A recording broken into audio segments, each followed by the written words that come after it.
Oke, Assalamualaikum warahmatullahi wabarakatuh. Waalaikumsalam Teh. Warahmatullahi wabarakatuh. Oke, suara saya terdengar jelas sampai kalian, tidak? Jelas Teh. Aman ya. Oke, hari ini saya akan coba review materi yang belum saya bahas mungkin secara langsung seperti ini, karena kalian UAS-nya di hari pertama ya? Hari Senin ya? Hari Senin jam paling pagi kalau saya nggak salah. Jadi kebetulan pas hari pertama, jadi ya kita akan review materi apa sih yang sudah kita pelajari dari setelah UTS mungkin ya sampai sekarang bahasannya UAS. Cuman saya udah pernah review untuk kelas B, saya lupa waktu itu kita review sampai mana ya? Ada yang bisa mengingatkan saya, dulu kita review sampai pertemuan keberapa?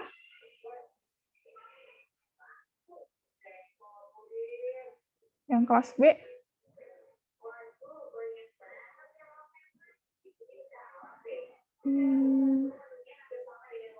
Pertemuan 11 sudah sempat saya bahas belum ya tentang pengujian hipotesis?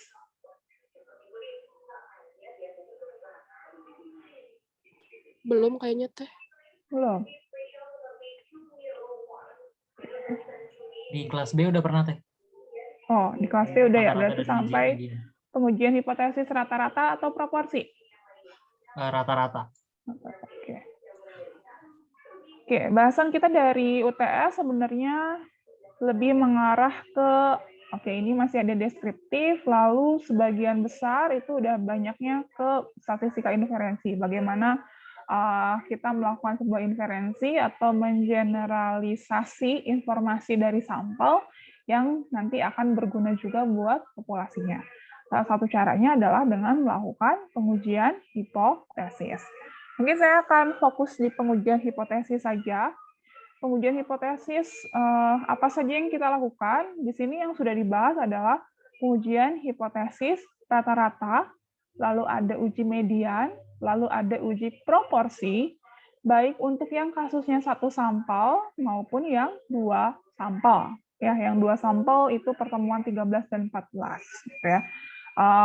Kebetulan di yang tahun ini agak sedikit berbeda. Kalau tahun sebelumnya yang dua sampel itu saya kasih di statistika 2, jadi lanjutannya. Tapi yang buat kalian saya majuin materi yang dua sampelnya supaya apa? Supaya nanti di statistika 2-nya, lanjutan dari mata kuliah ini, nanti kita akan melakukan praktikum sehingga bahasan materi praktikumnya akan lebih banyak yang kalian dapatkan dibanding kakak tingkat kalian. Ya, jadi mau nggak mau saya harus tarik dulu materi yang ada di statistika 2 sebagian, yaitu khususnya untuk yang pengujian hipotesis 2 sampel. Oke, sebelum masuk ke sini, saya coba review dulu. Ada berapa tahapan pada saat kita mau melakukan proses pengujian hipotesis? Ada yang bisa mereview? Apa saja yang harus kita lakukan dalam proses melakukan pengujian hipotesis?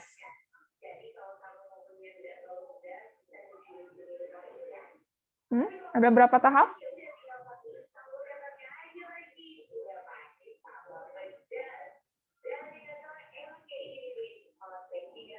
Oke, coba Dahlia. Dahlia?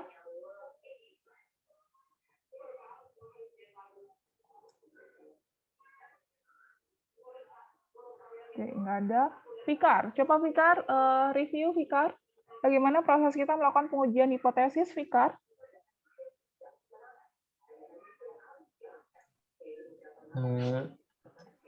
Saya lupa sih itu sebenarnya, tapi saya ingat di PPT gitu, tapi saya lupa. Oke, ada yang ingat nggak? Proses melakukan, prosedur pengujian hipotesis. Sebelum saya kebawahin slide-nya. Ada yang ingat nggak proses melakukan pengujian hipotesis? Ini kan sering kalian lakukan juga pada saat melakukan ngerjain tugas. Apa saja yang kita lakukan? Izin Teh kalau buat hipotesis statis H0, H1. Apa lagi? Pertama, tentunya kita harus buat dulu hipotesis statistiknya.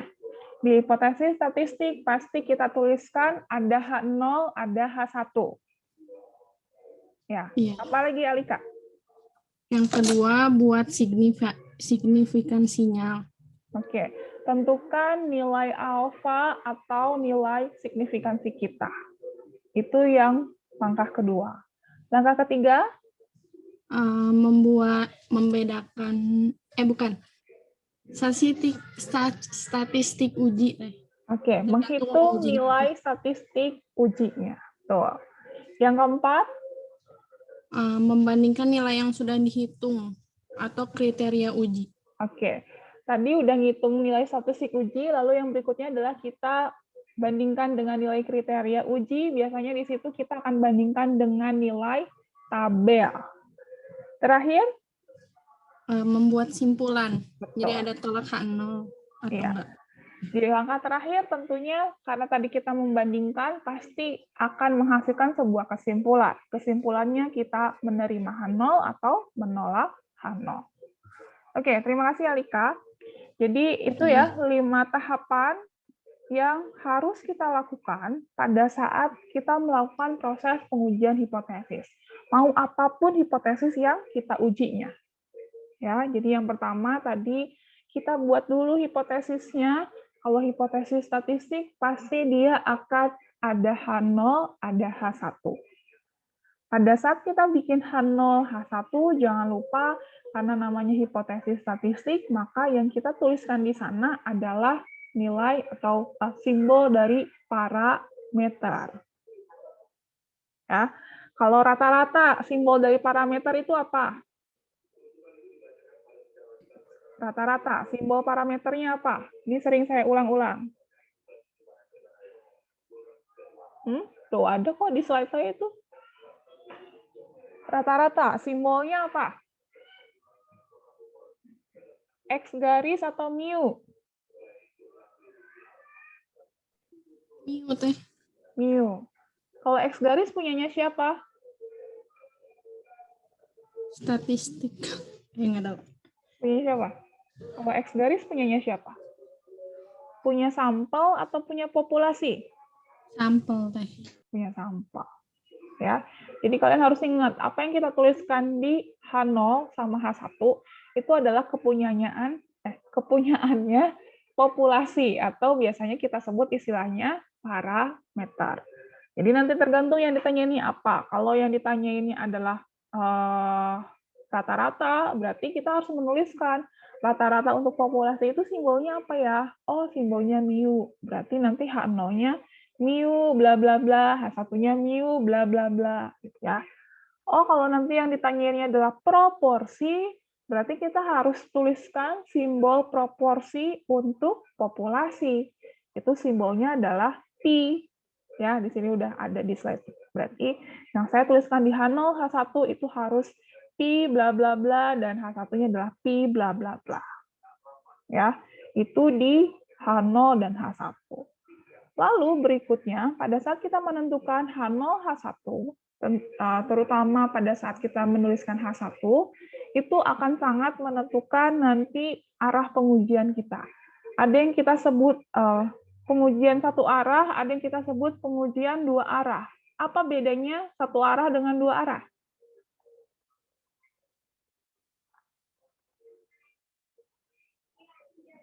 Aldi, coba Aldi. Apa bedanya satu arah dengan dua arah, Aldi?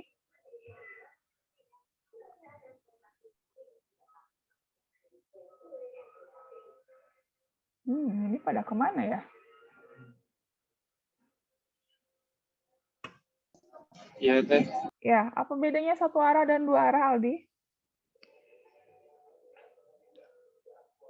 Kapan kita menentukan dia uji dua arah atau kapan kita menentukan dia uji satu arah?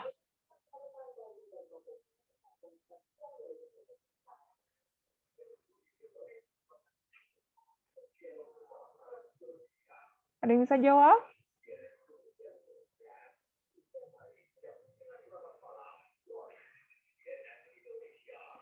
kita lihat dari simbol atau kita lihat dari tanda di H0 atau tanda di H1?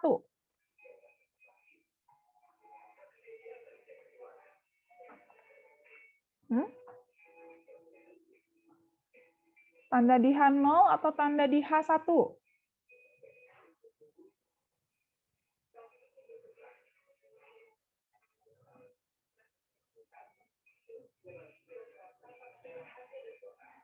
Oke, Labiba, bisa disampaikan? Di H0 apa H1? H1 bukan teh. H1. Kalau dua arah H1-nya kayak gimana, Biba?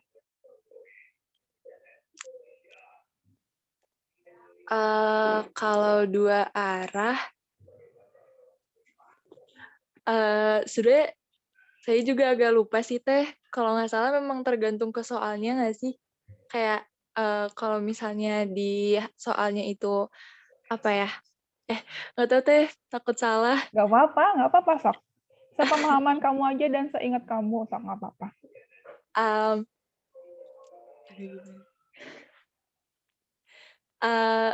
Iya, jadi kalau misalnya dua arah itu, aduh, nggak tahu, takut salah deh. Kasih contoh deh kalau kamu bingung, Sok. Yang satu arah itu gimana, yang dua arah itu gimana? Misal soalnya kayak kita mau misalnya gimana? Misalnya kasusnya yang waktu kemarin teh misalnya satu kaleng itu isinya benar 15 gram atau ternyata ada keluhan kan dari warganya. Nah, berarti apa namanya kalau misalnya yang satu arah itu H1-nya misal apa namanya mau membuktikan itu tuh lebih dari 15 gram. Gitu nggak sih tuh? Oke, Ya. terus kalau dua arah? Kalau dua arah, gimana? Lupa deh. Yang dua arahnya gimana? Oke. Jadi ketika kita mau menentukan apakah dia uji satu arah atau dua arah, sebenarnya kalau kita cukup memperhatikan apa yang kita tuliskan di H1. Ya. Kalau dia dua arah, H1-nya adalah selalu tidak sama dengan. Oke. Kalau dia satu arah, H1-nya itu bisa arahnya adalah bisa lebih besar atau bisa lebih kecil. Di sini kan ada ya di slide-nya. Kalau dia lebih besar, maka kita nanti akan spesifikan lagi. Kita akan pakai dia uji satu arah pihak kanan. Ya. Atau kalau dia H1-nya kurang dari, maka itu uji satu arah pihak kiri. Lalu pertanyaan berikutnya, gimana teh saya bisa menentukan dia tidak sama dengan, lebih besar atau lebih kecil? Nanti itu akan bergantung konteks soalnya atau pertanyaannya atau konsepnya apa yang mau kita buktikan. Ya, jadi ini nggak seenaknya kita untuk menentukan tidak sama dengan, lebih besar atau lebih kecil. Nanti tergantung konteks persoalannya apa. Hanya saja nanti hati-hati, kalian harus bisa membedakan kapan pakai uji dua arah, uji satu arah pihak kanan, satu arah pihak kiri. Kenapa ini harus kita tentukan? Karena nanti akan berbeda pada saat kita menentukan kriteria ujinya. Ya, sampai di sini ada yang mau ditanyakan dulu? Bisa difahami untuk poin pertama adalah membuat hipotesis. Tidak ada pertanyaan? Saya nggak tahu kalau sih kalian diam, saya bingung kalian ngerti apa enggak gitu ya. Padahal saya pengen review ini supaya kalian jadi ngerti. Tapi kalau kalian diam aja ya, ngapain kita review gitu. Ada yang Dari mau saya tanyain? belum, Teh. Kenapa, Fikar? Dari saya belum ada pertanyaan. Oke. Oke, itu untuk poin pertama ya, untuk menentukan hipotesis. Lalu tadi poin kedua adalah kita tentuin nilai alfa. Nah, alfa ini biasanya kalau konteks soal itu sudah diketahui alfanya berapa. Ya, yang umum adalah kalau nggak 5% biasanya atau 1%, 5%, 10% itu yang sering digunakan. Jadi ini pasti nanti di soal pasti akan diketahui. Kalau nggak ada nilai alfanya, kalian nanti tanyain. Misalkan nanti di soal UAS alfanya nggak ditulisin, nanti kalian tanya. Mungkin saya buat soalnya terlewat untuk menentukan nilai alfa. Atau kalian boleh tentukan sendiri nanti alfanya, terserah kalian. Mau pakai 5%, mau pakai 10%, mau pakai 1%. Ya, jadi ini sudah diketahui. Lalu poin berikutnya adalah kita menentukan statistik uji. Nah ini, statistik ujinya. Statistik uji akan bergantung dari parameter apa yang akan kita cari atau kita uji. Ini rumusnya beda-beda ya. Ada uji Z, ada uji T.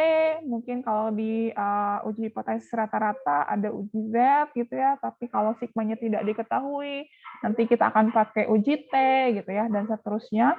Ini kalian hitung sesuai dengan rumus yang sudah diberikan. T rumusnya banyak, memang banyak. Tapi kalian harus tahu kapan rumus itu digunakan, gitu ya. Seperti yang uji rata-rata kan ada banyak, ada pada saat dia sigmanya diketahui, ada pada saat sigmanya tidak diketahui, ada pada saat variasi homogen atau tidak, itu punya rumusnya beda-beda.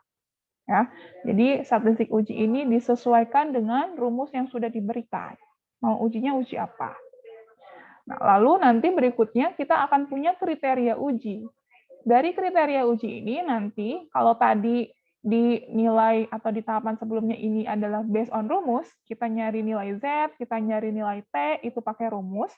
Lalu kalau di kriteria uji, kita juga akan menghitung nilai Z, kita akan menghitung nilai T, tapi bukan dari rumus, tapi dari baca tabel. Lalu kita bandingkan nilai yang dari rumus atau nilai statistik uji dengan nilai tabel. Biasanya kalau nilai dari rumusnya atau nilai statistik ujinya lebih besar daripada nilai tabel, maka nanti akan masuk ke kesimpulan. Kita akan menolak hipotesis 0. Kalau dia nilai statistik ujinya lebih kecil daripada nilai tabel, maka nanti kita akan terima H0. Kalau terima H0 untuk kesimpulan, kita baca apa yang kita tuliskan di H0 atau kita baca yang kita tuliskan di H1? Kalau kesimpulannya ternyata terima H0, bacanya yang mana? Yang di H0 atau yang di H1? H0 bukan teh. Yang kita tuliskan di H0, betul. Ya. Atau kalau kita nanti di kesimpulannya adalah ternyata tolak H0, maka kita harus baca apa yang kita tulis di H1. Ya. Itu overview dari proses pengujian hipotesis secara keseluruhan, mau yang satu arah, mau dua arah, mau yang satu populasi atau dua populasi. Ya, silakan kalian baca lagi ini tahapannya. Nah, diawali dengan proses pengujian normalitas untuk melihat apakah data populasi kita, apakah data sampel kita berasal dari populasi yang distribusinya normal atau tidak. Kenapa ini perlu kita uji di awal? Ada yang bisa jawab? Kenapa kita harus tahu apakah pola data kita mengikuti pola distribusi normal atau tidak? Kenapa?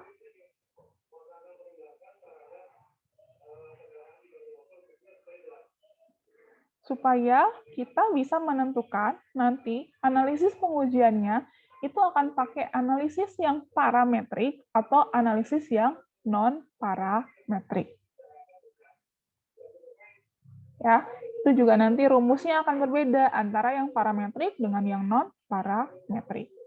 Di sini tahapannya juga sudah diberikan bagaimana proses melakukan pengujian normalitas data. Kalau misalkan nanti kesimpulannya data berdistribusi normal, maka kalian harus analisis lebih lanjutnya pakai analisis yang sifatnya parametrik. Tapi kalau dia tidak normal hasilnya, maka kalian jangan pakai yang parametrik nanti, tapi pakai yang non-parametrik.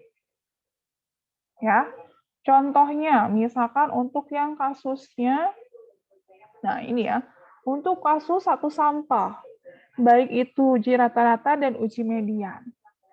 Ya, kalau di sini saya coba bandingkan, ketika kita punya sampel atau satu kelompok sampel, ya, di sini satu sampel, lalu kita mau uji rata-rata atau uji median ya, gitu ya. Nah, kalau uji rata-rata biasanya itu pendekatannya adalah pendekatan parametrik. Lalu kalau uji median biasanya itu pendekatannya non-parametrik. Tujuannya sama dua-duanya, hanya pendekatannya saja yang berbeda. Ya, kalau dia parametrik, artinya tadi kita uji ternyata dia datanya berdistribusi normal, maka ini rumusannya yang ada di pertemuan 11. Nah, ini ya, kalau saya bikin flowchart-nya, ketika H0-nya saya mau uji apakah rata-ratanya sama dengan sekian, misalkan nanti diketahui, atau lebih besar atau lebih kecil, lalu nanti kita uji normalitasnya ternyata dia asumsi distribusi normalnya terpenuhi, nanti kita cek nih, dari soal itu atau dari kasus itu varians populasinya diketahui atau tidak. Jumlah sampelnya lebih dari 30 atau tidak, maka ini dia akan punya rumusan yang beda-beda. Ya, tadi ini nilai Z, ini nilai T, based on rumus, ini yang kita sebut sebagai statistik uji. Ya, tadi nilai statistik uji ini akan kita bandingkan dengan nilai tabel. Nah, ini ada min Z alpha, ada Z alpha, ada Z alpha per 2, dan seterusnya. Ada T alpha, V gitu ya, seperti V gitu, dan seterusnya. Ini yang kita lihat dari nilai tabel. Jadi kalian harus bisa baca tabel seperti apa. Oke, nanti kita bandingkan nilai statistik uji dengan nilai tabelnya. Lalu tadi kita harus tentukan dulu, kita pengujian hipotesisnya dua sisi atau satu sisi. Satu sisi pihak kanan atau satu sisi pihak kiri. Karena ini kriteria masing-masing berbeda. Bisa dipahami sampai sini? Bisa, Teh. Oke. Ini untuk yang pendekatan parametrik. Lalu kalau pendekatan non-parametriknya, maka nanti kita akan pakai uji median. Ya, di sini kita akan pakai uji tanda. Nah, karena yang diuji adalah median, maka H0, H1-nya bukan lagi mu seperti tadi. Tapi di sini sudah pakai M atau simbol median. Ya, jadi kapan uji median dipakai? Tadi pada saat misalkan normalitas datanya tidak terpenuhi. Atau di sini dikasih syarat berikutnya adalah skala pengukuran datanya. Mungkin skala pengukuran datanya rendah. Rendah itu adalah dia ordinal ya di sini. Silakan pakai uji tanda, sama seperti tadi pasti ada nilai statistik ujinya. Statistik ujinya di sini pakai ini ya, untuk kasus sampel pakai nilai Z juga, atau kita lihat dari tanda yang positif sama tanda negatif. Di sini udah dijelasin detail proses perhitungannya seperti apa. Ya, tentunya tabelnya juga akan berbeda mungkin ya. Tabelnya di sini, kalau saya nggak salah sudah saya simpan juga di kuliah ya untuk perhitungan tabel di sini. Kalau ada yang belum mungkin nanti kalian notif, mungkin saya terlewat. Ya, jadi tadi uji median sama uji rata-rata fungsinya sama, hanya pendekatannya yang berbeda. Yang satu pendekatannya parametrik, yang satu pendekatannya non-parametrik. Jadi nanti kalau di soal ujian, mungkin kalian harus aware, harus perhatikan, ini datanya distribusinya normal atau tidak ya. Oh, kalau dia normal, berarti saya nggak boleh pakai pendekatan yang non-parametrik. Tapi harus pakai yang parametrik, yang uji rata-rata. Ya, ini untuk uji rata-rata. Lalu yang pertemuan berikutnya, selain rata-rata, kita juga bisa melakukan pengujian proporsi. Karena yang mau diuji adalah proporsi, maka yang dituliskan di H0, H1-nya bukan lagi mu, tapi proporsi. Kalian boleh pakai simbol P atau pakai simbol V yang tadi di awal. Ya, yang jelas bukan mu. Ya, di sini juga sama, nanti ada H1-nya bisa tidak sama dengan, bisa lebih besar, bisa lebih kecil. Kalau tidak sama dengan, berarti ini adalah uji dua arah. Kalau lebih besar atau lebih kecil, itu uji satu arah atau satu pihak. Statistik ujinya adalah uji Z, lalu nanti kriterianya kita bandingkan dengan nilai Z tabel. Jadi kalau statistik ujinya Z hitung, pasti nanti bandingannya dengan Z tabel. Kalau statistik ujinya T hitung, pasti kita lihat tabelnya adalah lihat tabelnya adalah tabel T atau student T.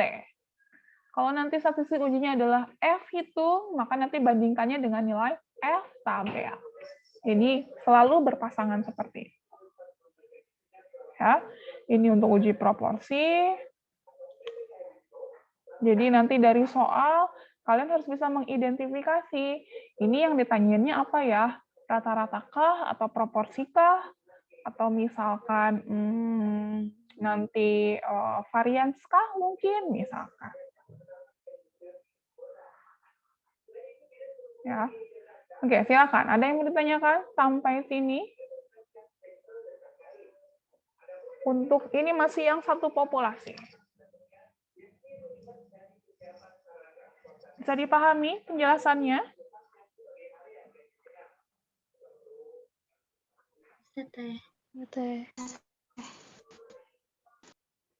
Ya, jadi detailnya nanti kalian bisa baca saja. Sebenarnya udah lengkap ini di modulnya. Tahapannya seperti apa, perhitungannya pun sudah dijelaskan detail gitu ya, baik manual maupun pakai Excel gitu. Jadi silakan kalian pelajari di modul dan videonya. Oke, ini untuk kasus satu populasi. Sekarang kita akan coba bahas untuk yang dua populasi atau dua sampel. Ya, untuk yang uji rata-rata. Ketika kita berbicara dua populasi atau dua sampel, maka nanti kalian harus bisa mengidentifikasi apakah populasi itu dia dependen, saling dependen atau tidak, saling bebas atau tidak. Kalian harus bisa membedakan populasi yang saling bebas itu seperti apa, yang tidak itu seperti apa. Ada yang masih ingat? Kalau yang bebas itu yang kayak gimana? Atau yang berpasangan itu yang seperti apa?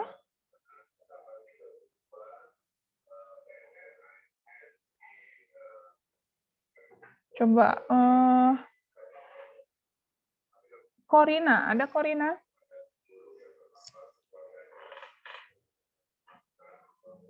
Corina? Iya, Teh. Oke, coba kalau sampel yang saling bebas, yang seperti apa, Corina? Yang tidak saling berkaitan. Tidak saling berkaitan. Baik, contohnya seperti apa misalkan? Contohnya yang tidak saling berkaitan itu kayak gimana?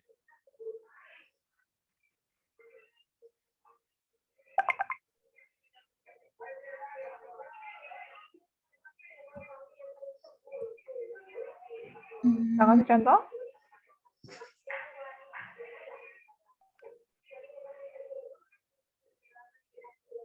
Pria dan wanita. Pria dan wanita. Kasusnya gimana tuh kasusnya? Apa yang mau dicari misalkan? Oke, misalkan saya mau mencari sebenarnya IPK mahasiswa laki-laki sama IPK mahasiswa perempuan itu sama atau beda ya, misalkan. Di situ ada berapa kelompok? Kira-kira? Ada kelompok laki-laki dan ada kelompok perempuan. Ya. Laki-laki dan perempuan di sana saling berhubungan atau tidak? Apakah IPK yang didapat sama perempuan itu bergantung dari IPK yang didapat oleh laki-laki? Dan apa kebalikannya? Yang laki-laki dipengaruhi oleh perempuan? Atau berdiri sendiri? Ya laki-laki sendiri, ya perempuan sendiri, nggak ada kaitannya antara kelompok itu. Gimana?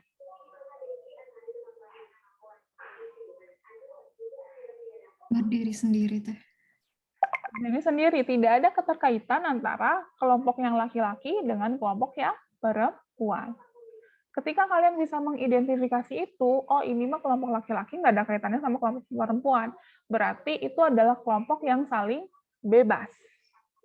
Sehingga nanti kalian harus carinya adalah di rumusan yang saling bebas. Tapi, kalau misalkan ada keterkaitan, contohnya biasanya ya, biasanya kalau yang dia saling berhubungan itu adalah pretest. Yang paling gampang saya contohkan adalah, misalkan nih, kalian ikut sebuah workshop misalkan ya, misalkan pelatihan statistik deh misalkan. Kalian ikut workshop pelatihan statistik. Supaya bisa mengukur nanti pelatihan itu efektif enggak terhadap kemampuan kalian, sebelum workshop saya uji dulu kalian. Kalian suruh ngerjain soal misalkan ya. Misalkan ini pesertanya ada 40 sekian, berarti 40 orang itu sebelum workshop saya uji dulu untuk tahu kemampuan awalnya. Lalu kalian ikut workshop nih, misalkan 2 jam ikut workshop. Nah, setelah di akhir, saya tes lagi kalian dengan soal yang sama tentunya ya. Berarti kalian dilakukan tes sebanyak 2 kali, sehingga saya akan punya hasil tes atau nilai tes di yang pertama pada saat pretest dengan kelompok pada saat post-test. Berarti kelompoknya menjadi 2, ada kelompok pretest, ada kelompok post-test. Kira-kira ada kaitan nggak antara pretest dengan post-test? Ada kaitannya nggak data atau nilai yang didapat di post-test dengan nilai yang didapat di pretest? Ada, Teh. Ada, gimana kaitannya? Jadi kan kalau sebelum tes, sebelum dikasih pengetahuan, kalau udah pas yang post-test, kan udah dikasih tahu, jadi ini ngaruh ke nilainya, Teh. Tuh. Ketika ada keterkaitan seperti itu, misalkan nih, ternyata pada saat pretest ada yang udah belajar duluan, ya nilai dia misalkan relatif lebih tinggi dibanding teman-temannya. Pada saat post-test, karena dia udah pernah belajar duluan, plus ditambah pada saat workshop, pasti nilainya akan lebih tinggi dibanding teman-temannya. Dan begitu pun kebalikannya, kalau dia nggak punya pengetahuan apa-apa, misalkan nilainya kecil, ya nanti pasti di endingnya pada post-test, pasti nilai dia akan lebih kecil dibanding dengan orang yang punya kemampuan atau yang udah baca dulu, ya. Sehingga ada hubungan nih antara nilai yang dia dapat pada saat post-test dengan nilai yang dia dapat pada saat pretest. Nah, ketika kalian melihat ada keterkaitan di antara kelompok itu, maka itu menjadi kelompok yang saling berhubungan. Ya, jadi itu dulu pada saat nanti kalian dapat kasus dari yang 2 kelompok, kalian harus identifikasi ini kelompoknya saling bebas atau berhubungan. Karena itu sangat menentukan nanti kita akan pakai rumusan yang mana. Ya. Nah, untuk yang di sini ini masih yang parametrik ya. Untuk yang pertemuan 13 ini parametrik untuk kasus yang 2 sampel dan yang diuji masih rata-rata. Nah, ini untuk yang saling bebas sebenarnya dijelaskan juga bahwa dikatakan saling bebas kalau tidak saling mempengaruhi antar kelompoknya. Nggak ada pengaruh antara kelompok 1 dengan kelompok 2. Ya, itu dikatakan saling bebas. Ya. Nah, ini contohnya pria wanita, lalu ada keluarga yang tinggal di kota sama keluarga yang tinggal di desa gitu ya. Itu mah nggak akan ada hubungannya karena keluarganya juga berbeda. Atau yang paling simple, biasanya saya akan lebih mudah contohnya gini. Kalian lihat nanti orang pertama atau sampel orang pertama di kelompok 1 dengan orang pertama di kelompok kedua itu orangnya sama atau orangnya beda. Kalau orangnya beda, itu indikasi bahwa dia saling bebas. Kayak tadi ya, ada kelompok laki-laki sama kelompok perempuan.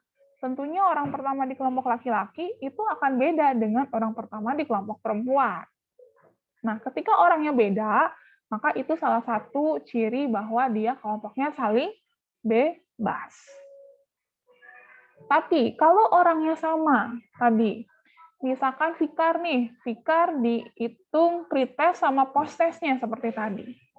Orang pertama di kelompok pretest dengan orang yang ada di kelompok posttest itu sama atau beda? Orangnya sama, cuman diukurnya 2 kali, pada saat pretest dan pada saat posttest. Nah, pada saat kalian menemukan kasus yang seperti itu, maka itu salah satu ciri dari kelompok yang saling berhubungan. Ya, jadi nanti nggak usah bingung pada saat dapat kasus ini kelompoknya saling bebas atau tidak ya. Ya tinggal lihat aja orangnya sama atau orangnya beda. Kalau dia beda, pasti dia saling bebas. Kalau orangnya sama, pasti dia saling berhubungan. Ya, seperti itu. Lalu ini juga sama, karena kita akan punya 2 kelompok, sehingga di sini H0, H1-nya juga ada mu1, ada mu2. Ya, mu1 dengan mu2. Kalau tadi di satu kelompok, ini bukan mu2, tapi mu0. Artinya suatu nilai yang sudah kita ketahui besarannya berapa. Ya. Ini bisa lebih besar, bisa lebih kecil, bisa tidak sama dengan, konsepnya sama seperti tadi, tahapannya juga sama, ada 5 tahap dalam proses melakukan pengujian hipotesis. Yang beda adalah rumusan statistik ujinya. Ya, ada saat variasinya diketahui, varians populasinya tidak diketahui, ada yang pakai uji enggak? Ada yang pakai uji T gitu ya, dan seterusnya. Jadi tinggal kalian sesuaikan saja nanti, walaupun terlihat rumusannya banyak, tapi sesuai dengan kebutuhannya ya, sesuai dengan peruntukannya nanti. Kalian tinggal identifikasi. Oke. Seperti itu. Ini untuk yang saling bebas. Ini penjelasannya ya, tadi ada 2 sisi, ada satu sisi pihak kanan, satu sisi pihak kiri. Cara baca tabelnya seperti ini ya, kalian diulang lagi bagaimana proses membaca tabelnya. Lalu oke, ini pada saat variasi tidak diketahui, maka nanti kita akan pakai pendekatannya adalah pakai uji, masih uji Z, cuman ininya berbeda.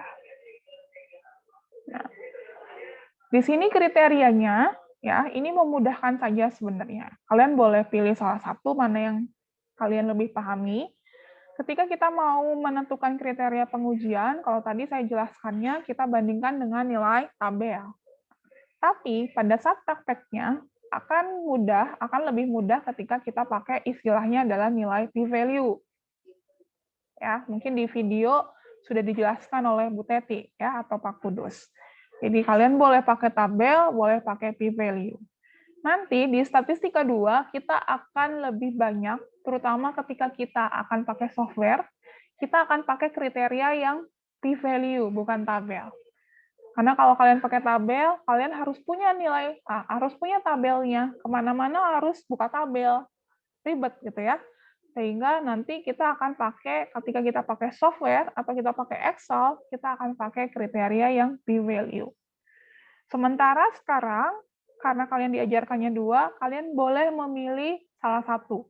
Boleh pakai yang tabel atau boleh pakai yang p-value. Mana yang memudahkan kalian.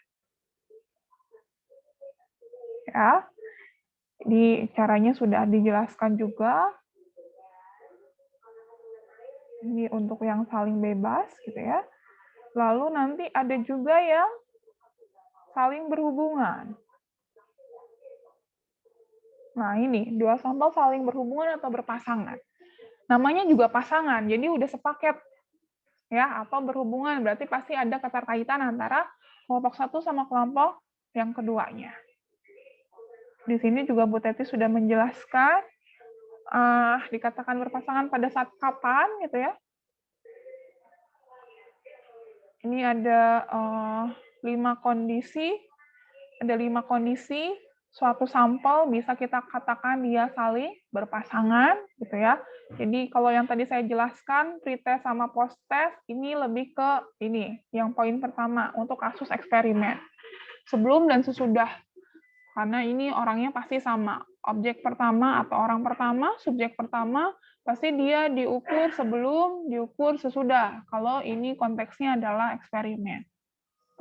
Ya, ini nanti kalian akan banyak pakai pada saat sudah mulai melakukan penelitian psikologi eksperimen. Saya nggak tahu apakah udah dapat apa belum psikologi eksperimennya. Biasanya nanti kalian akan banyak pakai ini. Ya, rumusannya juga sama seperti tadi. Ada yang satu sisi, dua sisi, satu sisi pihak kanan, satu sisi pihak kiri. Nah, kalau di yang berpasangan, nanti kalian akan nemu di sini adalah mu D. Ya, kalau tadi yang saling bebas kan mu1 sama dengan mu2 gitu ya. mu1 lebih besar atau lebih kecil daripada mu2. Tapi kalau dia berpasangan, ini bukan mu1 mu2 lagi, tapi di sini adalah mu D. Di mana D adalah selisih antara kalian boleh kelompok 1 kelompok 2 atau kelompok 2 dengan kelompok 1. Ya, jadi sudah berupa selisih. Sehingga data yang dianalisisnya juga sudah berupa data selisih. Nah, ini. Ya. Kalau tadi misalkan sebelum itu adalah kelompok 1, sesudah itu adalah kelompok 2, maka yang dihitung bukan masing-masing, tapi nanti kita akan cari selisihnya dulu. Kita cari selisih dari setiap subjeknya.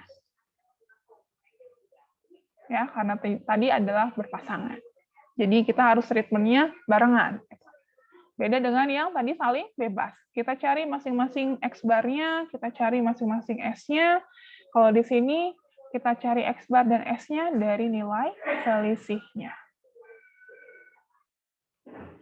Oke, dan seterusnya kalian bisa baca detail saja di modulnya.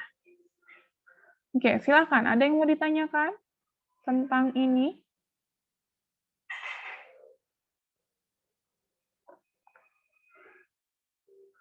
Jadi sekali lagi, kalau dua kelompok atau dua sampel atau dua populasi, yang pertama harus kalian identifikasi adalah ini saling bebas atau tidak. Karena rumusnya akan berbeda di antara keduanya.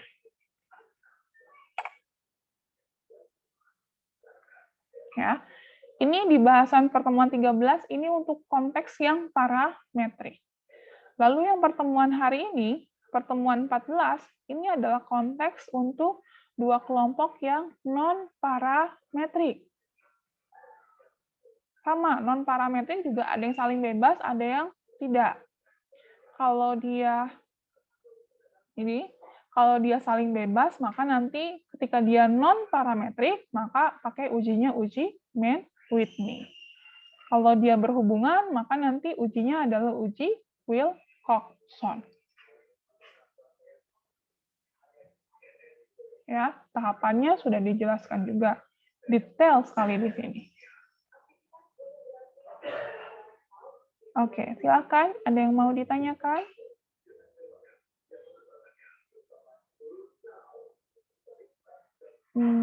Saya coba buka forumnya dulu ya.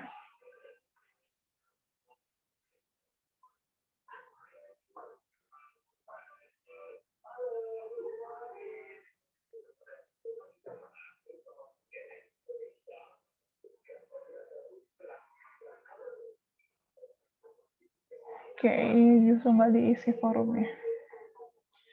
Sebenarnya kalau kalian ada yang nggak paham atau bingung, kalian tuliskan di forum. Kalau tidak saya jawab secara tertulis, saya pasti jawab secara langsung seperti ini, supaya lebih mudah saya menjelaskan. Nggak pada diisi.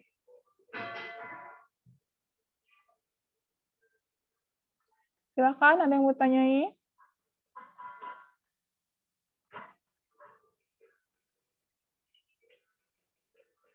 Ini kelas F nggak pada ngisi form. Ya, boleh silakan. Saya masih bingung, yang tadi ada yang mu D, yang buat menentukan lebih dari 0 atau kurang dari 0. Jadi ada yang di tugas itu kan maksudnya di contoh itu yang berat badan. Nah, itu ditanya kurang dari apakah itu melihat dari soalnya aja, kalau misalkan ditanya apakah yang setelah dilakukan sesuatu, misalkan dari yang sebelumnya sesudahnya jadi naik itu jadi lebih dari 0 atau bagaimana? Oke. Untuk yang berhubungan berarti ya, ketika kita pakai yang ada mu-d, berarti itu pasti sampelnya saling berhubungan. Oke, kita berarti bahas contohnya di sini ya. Oke, kita coba pahami contoh yang saling berpasangan atau berhubungan. Di sini ada suatu program. Dia programnya adalah ingin menurunkan berat badan. Ya, di sini kalian harus ini jadi highlight, menurunkan berat badan. Lalu lakukan proses pengujian apakah program tersebut berhasil dalam menurunkan berat badan atau tidak. Kalau menurunkan berat badan, di sini konteksnya adalah sebelum dan sesudah. Mana yang harus lebih besar? Berat badan sebelum atau berat badan sesudah? Sesudah, Teh.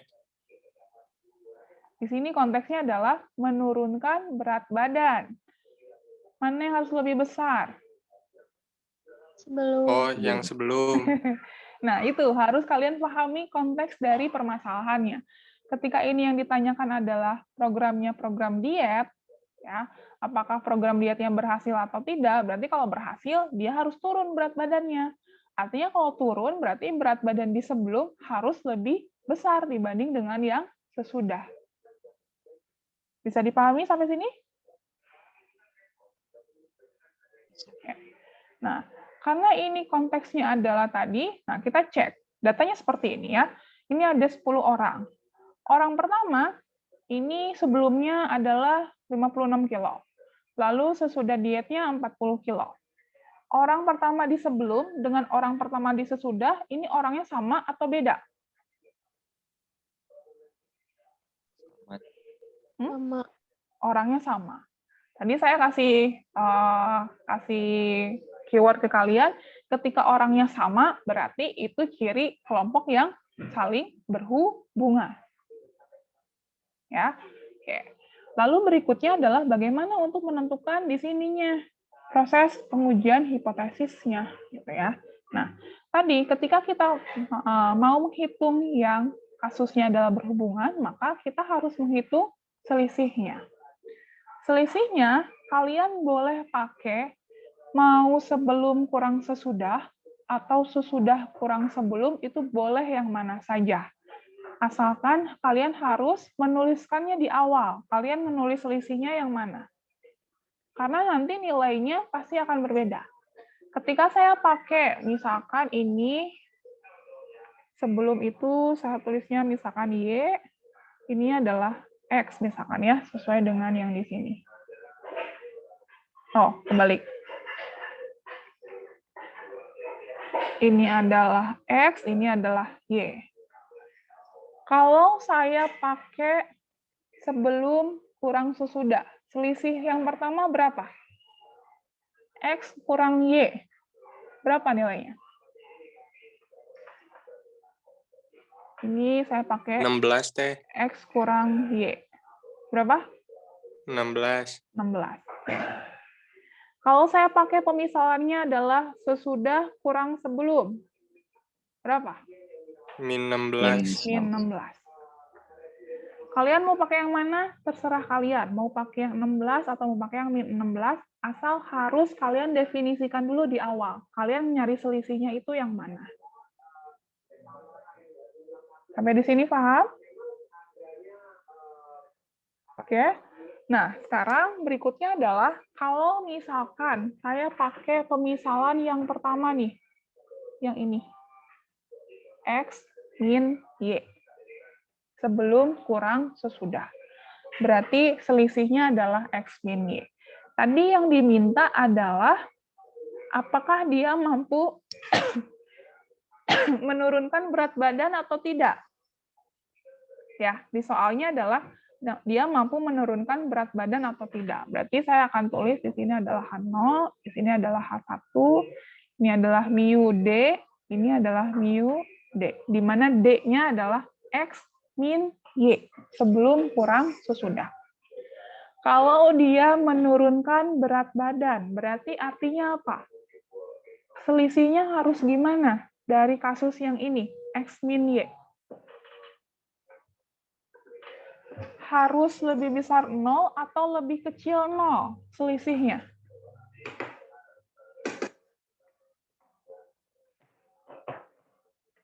Bayangin gimana?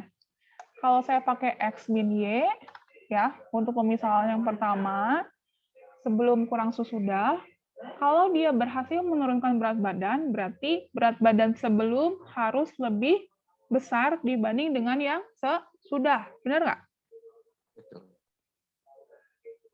Betul nggak? Iya. Sebelumnya harus lebih berat dibanding yang sesudahnya. Artinya, kalau saya cari selisihnya, X min Y itu secara logika kalian nilainya positif atau nilainya negatif? Positif. Nilainya Positif. positif. Harus lebih besar 0. Karena yang sebelum itu harus lebih berat dibanding dengan yang sesudah. Bisa diikuti sampai sini? Atau masih bingung? Coba. Ini kondisi yang pertama ya.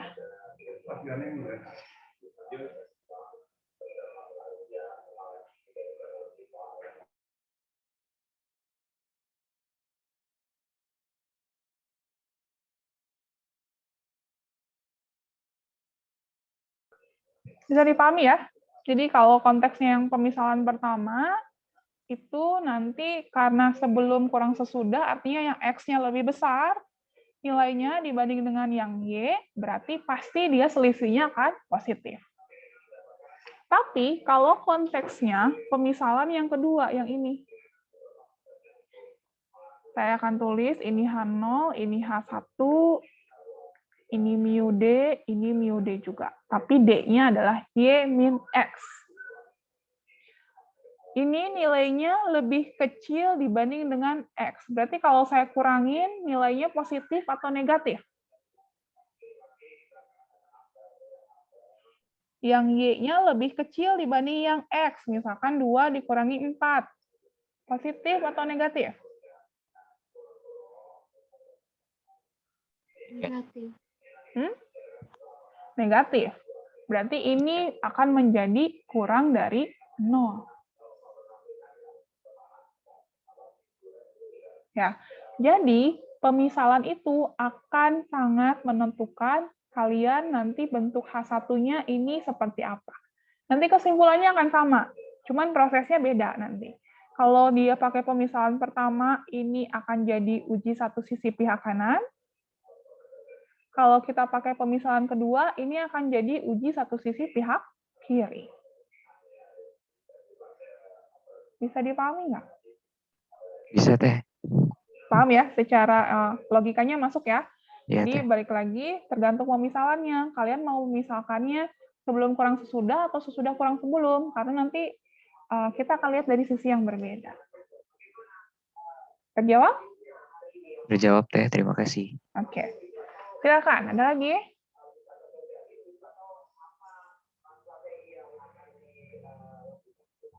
Jadi ini satu soal itu bisa saya bikin beberapa ya, karena misalkan kalau ini keywordnya udah saya tuliskan kalau di sini. Menurunkan berat badan, berarti artinya kalau menurunkan sudah sangat spesifik maunya yang mana.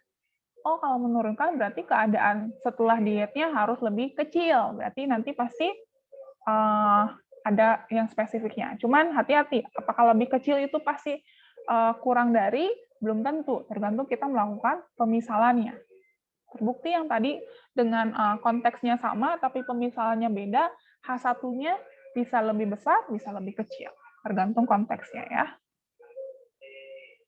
Makanya di sini dituliskan kan, pemisalannya adalah Y kurang X. Untuk kasus yang di sini. Kalau kalian ngitungnya pakai pemisalan yang berbeda, nanti D-nya ini, D-nya akan positif semua. Ya, lalu nilai T-nya bukan min 1,15 tapi positif 1,15. Tapi nanti nilai T hitungnya akan berbeda, sehingga kriterianya akan berbeda.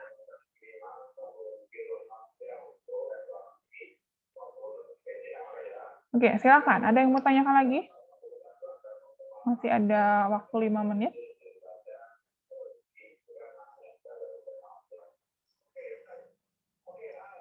Ya, jadi nanti di soal, kalian baca baik-baik, kalian pahami soalnya maksudnya mau nyari apa ya, sehingga nanti kita bisa menuliskan bentuk H0, H1-nya. Jadi itu akan sangat bergantung ke konteks hipotesis penelitiannya, atau konteks soalnya nanyainnya apa. Kalau di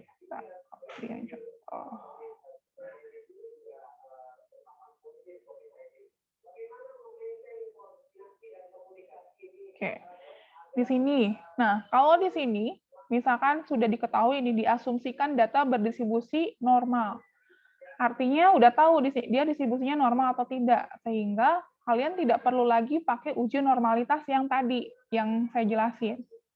Tapi kalau misalkan tidak disebutkan apakah dia distribusinya normal atau tidak, maka kalian harus melakukan pengujian normalitas yang tadi, yang udah dibahas. Ya, kalau di sini ada asumsi distribusi normal, berarti ini sudah pakai uji parametrik.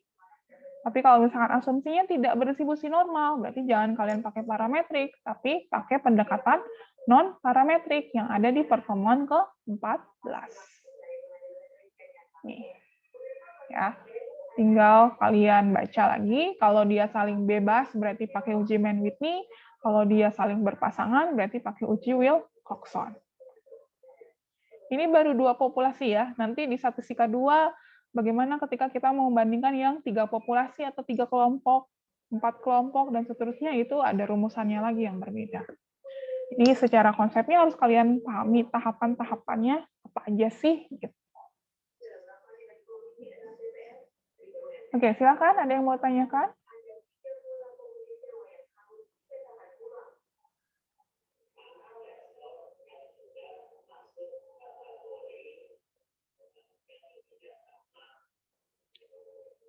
Tidak ada? Semoga reviewnya ngasih penjelasan yang lebih lagi buat kalian, sehingga apa yang awalnya mungkin masih samar-samar gitu ya, sekarang agak-agak tercerahkan lah. Oke, kalau tidak ada mungkin saya akhiri review hari ini. Jangan lupa yang kelas F diisi forumnya ya, supaya nanti kita terrekod oleh sistemnya. Yang belum absen, silakan absen dulu untuk yang kelas F yang kuliah hari ini. Beneran nih, nggak ada yang ditanyain, karena ini pertemuan terakhir kita. Hari Senin kalian sudah mulai UAS.